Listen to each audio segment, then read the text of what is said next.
secara resmi melantik saudara-saudari sebagai pegawai pemerintah dengan perjanjian kerja di lingkungan pemerintah Kota Palangkaraya, serta akan senantiasa mengutamakan kepentingan negara.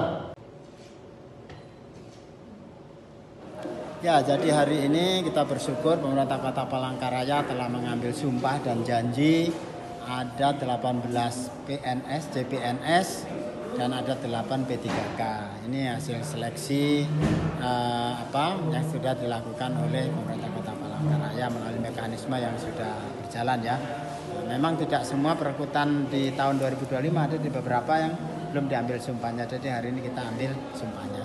Nah, tadi dalam sambutan kita mengingatkan kepada seluruh yang diambil sumpah janjinya. Yang pertama adalah pemahaman terkait masalah tugas dan fungsi ya. Karena ini kan bagian dari pelayanan kita kepada masyarakat, pelayanan publik ya. Bahwa pemerintah Kota Palangkaraya mempunyai tujuan, mempunyai visi yang harus dilaksanakan, yang harus sukseskan juga ya, oleh para pegawai di lingkungan pemerintah Kota Palangkaraya, tidak terkecuali para ASN yang baru disumpah tadi. Bahwa kita ingin kedepannya menjadikan Kota Palangkaraya ini yang maju, modern, berkelanjutan dan semakin keren. Nah, hal lain yang diingatkan selain tugas fungsi adalah masalah kedisiplinan ya. Disiplinan ini penting karena semua berangkatnya dari sini ya. Tugas-tugas kalau dilaksanakan dengan penuh disiplin dan tanggung jawab maka akan menghasilkan pekerjaan yang baik. Nah, kemudian beberapa hal terkait dengan etika, moral yang menjadi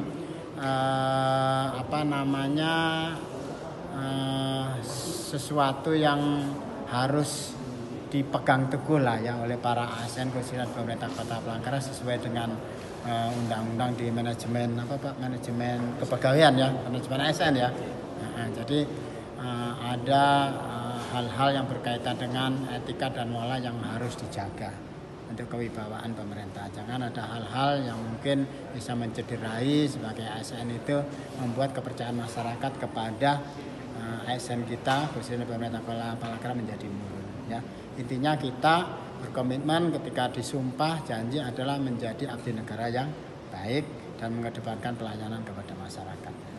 Pak, terkait dengan tenaga honor yang masih belum diangkat dalam P3K kali ini bagaimana Pak? Ya, jadi komposisi kepegawaian di pemerintah Kota Palangkaraya saat ini memang masih ada PR ya, ada kendala. Selain kepada yang sudah lolos menjadi CPNS dan P3K, ada tenaga kita yang dulunya tenaga kontrak ya, PTT, kemarin kan juga akan mengikuti seleksi P3K, ada yang CPNS juga gitu ya, tapi kan sebagian besar dia tidak lolos begitu. Nah, terhadap pegawai PTT yang masuk database ini di dalam ketentuannya bisa kita usulkan menjadi pegawai non ASN paruh waktu ya Pak ya. Nah, P3K paruh waktu. Nah, kemudian ada juga sebagian yang tidak masuk database tetapi bekerja sudah lebih dari 2 tahun.